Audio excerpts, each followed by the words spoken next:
Dear students, in the last video we discussed Hurwitz polynomials. In this video we are going to discuss positive real functions. So first let us see what is positive real function. So see a function ts equal to ns divided by ds, that means polynomials at numerator and polynomials at denominator, is said to be positive real function if it satisfies following conditions. The first condition is ts is real for real s, that means if s is equal to sigma only, then ts should be real. Second one is ds is Hurwitz polynomial, that means denominator of the positive real function should be Hurwitz polynomial. Third condition is ts may have simple poles on j omega axis, that means the positive real function can have simple poles on j omega axis or on imaginary axis. It means it can have single pole at origin, or it can have a pole at s equal to j1, j2, j3, something like that, but it cannot have multiple poles on j omega axis.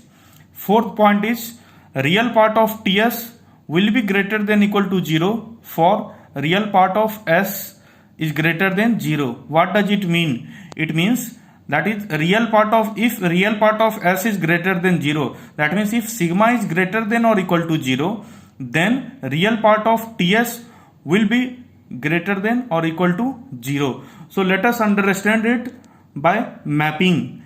Here see, we have the s plane, and in the s plane sigma is real axis and j omega is imaginary axis. So we have shown sigma and j omega. Now the condition is real part of s should be greater than equal to 0. It means sigma should be greater than equal to 0, and here in this we see that sigma is greater than or equal to 0, it means right hand side. So that's why there is shadow in the right hand side. Now we are mapping it to fs, that means this is called s plane to fs plane mapping. So here in the case of fs plane, horizontal axis is the real part of fs and vertical axis is the imaginary part of fs. So here again we see that real part of fs will be greater than or equal to 0. Again that means here the shadow will be on right side. Now we have few questions. First question is, if sigma equal to sigma naught, here we see that sigma naught is shown in the positive half side. That means if sigma naught is positive here, then we have to see what will be the point of f s naught or f sigma naught. So here since sigma naught is greater than 0, hence f of s, that means f of sigma naught, will also be on the right hand side, that means it will also be greater than or equal to 0. That's why I have shown f sigma naught here. Now second is sigma equal to minus sigma 1. Here we see that minus sigma 1 is negative. Now what should be the location of f sigma 1? So here we can say that f sigma 1 can be located anywhere in the fs plane, because the condition is for if sigma is greater than or equal to 0, then real part of ts will be greater than equal to 0.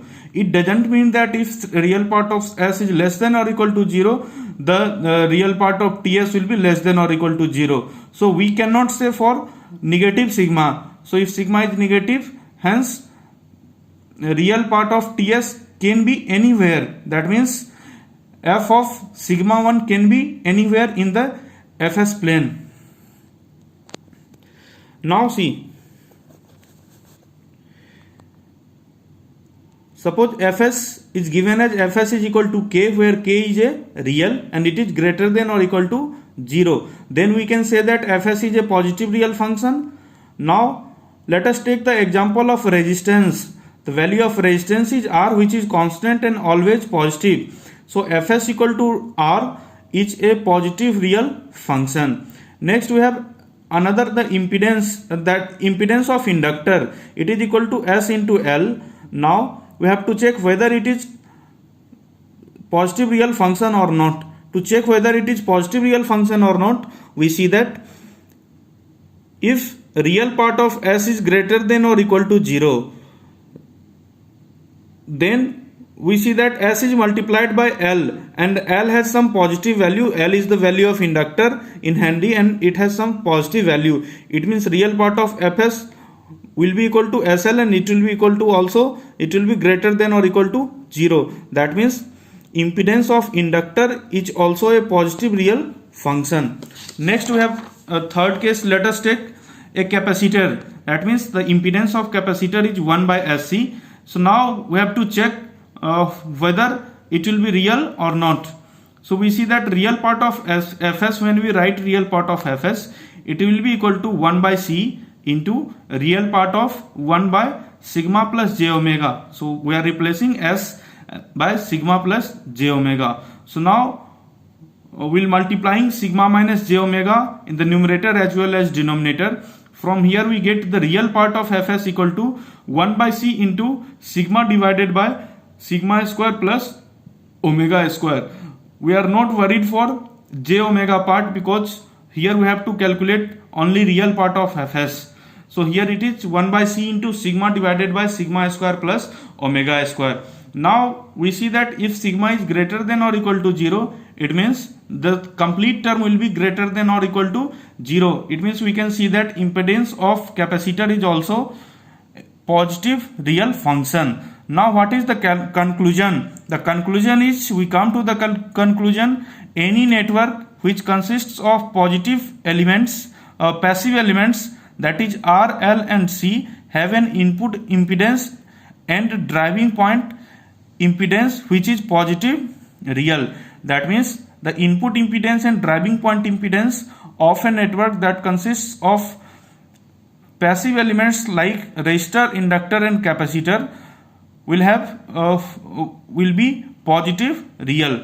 Now let us move to properties of positive real function. First property is, the sum of two positive real functions is positive real. That means when we add two real positive real functions, the resultant function will also be positive real function. Second is, if Fs is a positive real function, then inverse of Fs is also positive real function.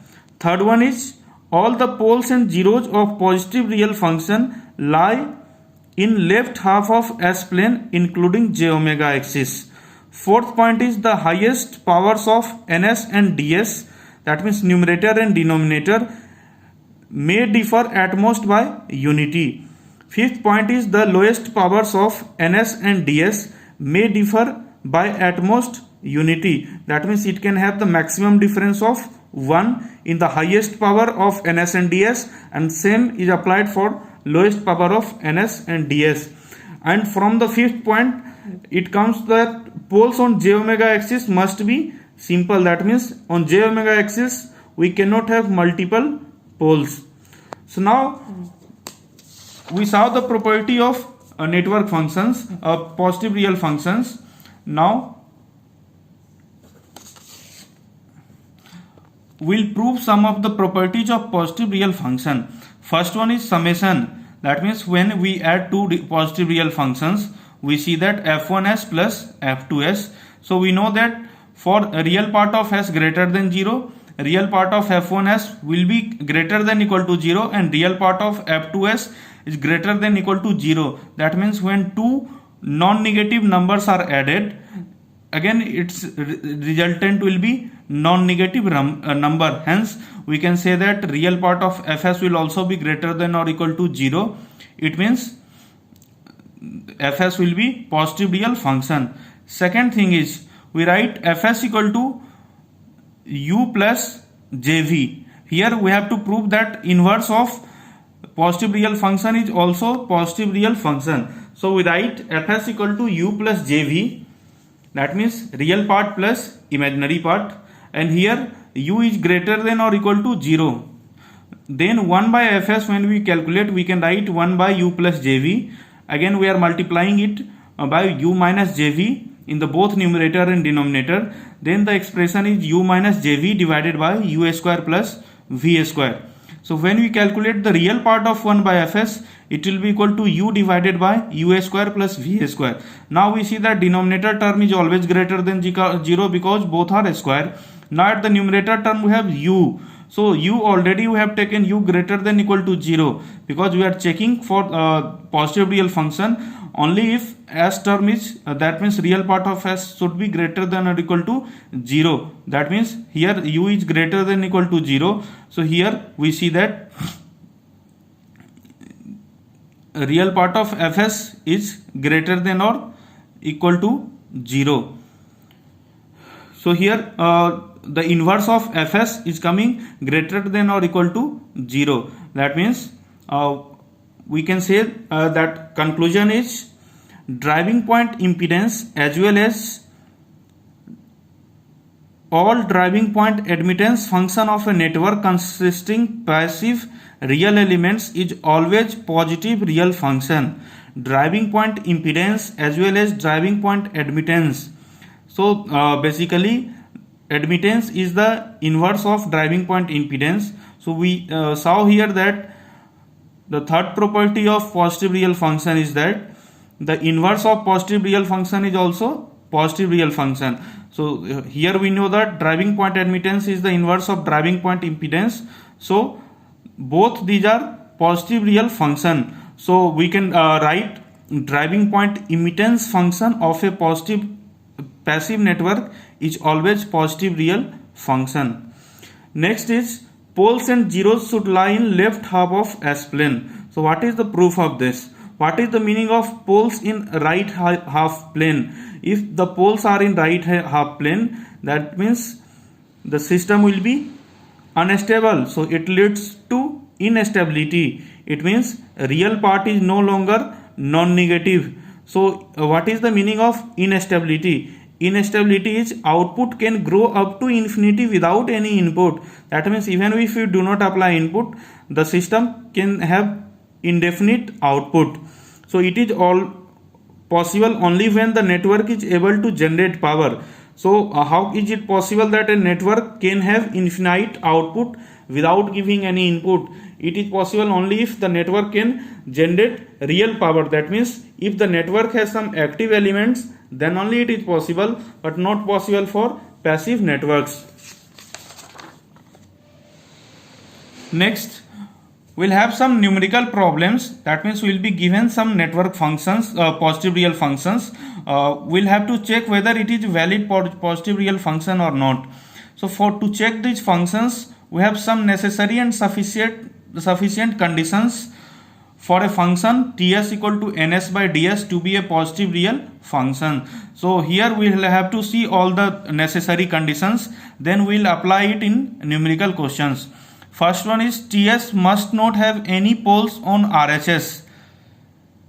That means ds should be Hurwitz polynomial. So first criteria is we'll have to check the denominator polynomial should be Hurwitz polynomial. Second is we will check second condition only when there are poles on j omega axis. Come to second position and second condition, it is saying that we'll check second condition only when there are poles on j omega axis. The poles on j omega axis means what? If the denominator has a factor of s square plus a, then we'll have the poles of plus minus j root a, that means on j omega axis. So if we have the factor like s square plus a, then we'll check that for second condition. Now how will you check? Here the poles are on j omega axis, then poles should be simple with real and positive residues. So how to find the residue of the polynomial? So to find the residue, we'll have to make partial fraction of Ts. By making partial fraction of Ts, then only we can test for residue. So we'll do it in numerical problem. Next is third point is real part of T j omega, that means where we are replacing s by j omega, it should be greater than or equal to 0 for all omega. For any value of omega, the real part of T j omega should be greater than or equal to 0. So here we see that Ts is written as ns divided by ds. Now we are separating the even parts and odd parts, so we can write m1s plus n1s, that means even part plus odd part, divided by m2s plus n2s, that is even part plus odd part. So how to check the real part of t j omega should be greater than equal to 0? This is very simple. We'll check simply m1 m2 minus n1 n2 and we'll put s equal to j omega, and if m1 into m2 minus n1 into n2 is greater than equal to 0 for all omega, then that we can say that real part of t of j omega is greater than or equal to 0. So we'll check for m1 m2 minus n1 n2. Now let's come to numerical problem. If a function is given as zs equal to, an impedance is given 2s square plus 5 divided by s into s square plus 1, we have to check whether it is a positive real function or not. So let us see how to check. We are writing 2s square plus 5 divided by s into s square plus 1. So numerator divided by denominator. So first condition, we have to check whether the denominator is Hurwitz polynomial or not. So how to check it is, this is the simple polynomial ds equal to s into s square plus 1. So when we make it is equal to 0, from here we get s equal to 0 plus j1 and minus j1. So here we see that all the poles are on j omega axis. If all the poles are on j omega axis, it means this is Hurwitz polynomial, because you see that the term is s cube plus s into s square plus 1 means s cube plus s, that means only all the odd terms are there. So ds is Hurwitz polynomial. Now we'll go for second condition. The second condition is that you'll have to check whether the poles are on j omega axis. So yes, the poles are on j omega axis. Poles, simple poles at j1 and minus j1. It means we'll have to go to condition 2. So how to check condition 2? See.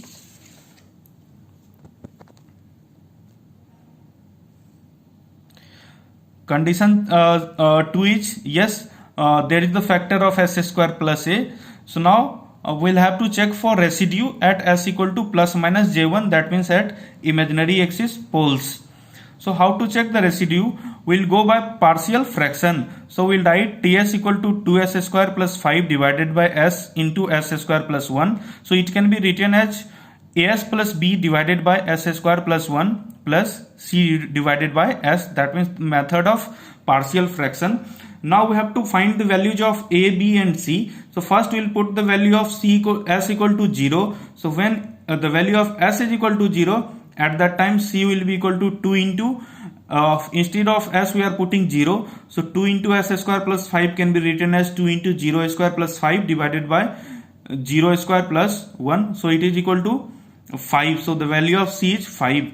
Now we have to find the value of a and b. So to find the value of a and b, we will put s equal to j1, s equal to plus j1. So we can write as plus b, that means ja plus b will be equal to 2 into s square, that means j1 square plus 5 divided by j1. So from here we get ja plus b equal to minus 3j. So from here when we compare the real terms and all imaginary terms, we can see that a is equal to minus 3 and b equal to 0. So we can write ts equal to minus 3s divided by s square plus 1 plus 5 divided by s. So here we see that the coefficient of s is minus 3. If the coefficient of s is minus 3, it means its residue is negative, and if its residue is negative, it means this function is not positive real function.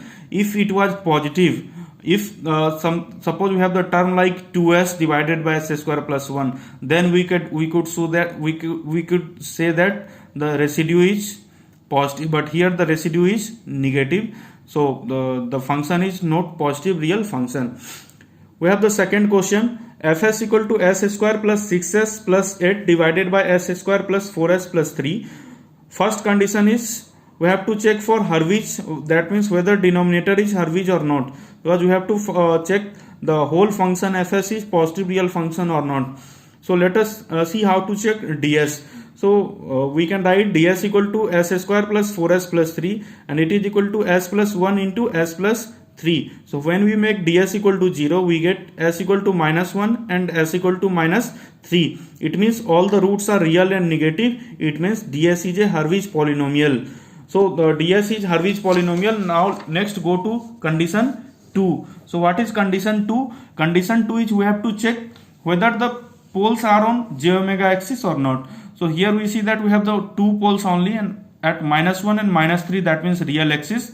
It means poles are not on j omega axis. It means second condition does not exist. If second condition does not exist, now let us go to third condition. Third condition is we should have m1 into m2 minus n1 into n2 should be greater than equal to 0. So we write fs equal to s square plus 6s plus 8 divided by s square plus 4s plus 3. So here we are separating even parts and odd parts. We can write s square plus 8, that is even part, plus 6s odd part divided by s square plus 3 plus 4s. Now when we calculate m1 into m2 minus n1 into n2, we can write s square plus 8 into s square plus 3 minus 6s into 4s. So from here we get m1 into m2 minus n1 into n2 equal to s to the power 4 minus 13s square plus 2s. Now we'll put s equal to j omega. When we put s equal to j omega, so it will be j omega to the power 4 minus 13 into j omega square plus 24. So we see that j omega to the power 4, that means omega to the power 4 and j to the power 4. So j square is -1 and j square to the power 2, that means j to the power 4 will be +1. So here it will be omega to the power 4 minus 13 into j omega square, it means j square will be -1, so minus minus plus, so it will be omega 4 plus 13 omega square plus 24. Now for any omega, we can see that omega to the power 4 will always be greater than 0, omega square will always be greater than 0, and 24 is greater than 0. It means we can see that the whole term is greater than 0. So here m1, m2 minus n1, n2 is greater than equal to 0. That means all the conditions are satisfied. It means fs is a Hurwitz polynomial. Next go to another question. The given that fs equal to 2s square plus 2s plus 1 divided by s cube plus 2s square plus s plus 2. We have to check whether it is positive real function or not. So what is the solution? The solution is, again we'll check for denominator polynomial. First condition is whether it is Hurwitz or not. So we write the denominator polynomial equal to s cube plus 2s square plus s plus 2. So here we see that all the coefficients are positive and real, and there is no any missing terms between highest degree and lowest degree. So we'll go by the method of continued fraction. So continued fraction means we are separating even terms and odd terms together. So we see that odd term is s cube plus 3 and even term is 2s square plus 4. So the highest degree of even polynomial is greater than that of highest degree of odd polynomial is greater than that of even polynomial. So s to the power 3 plus s will be dividend and 2s square plus 2 will be divisor. So here first quotient is coming s by 2 and the whole terms are cancelled, that means it is terminated. So if it is terminated, it means 2s square plus 2 will be one factor of ds. So ds can be written as 2s square plus 2 plus 1 plus s by 2. So we see that 1 plus s by 2 is Hurwitz polynomial. So we have to check for 2s square plus 2.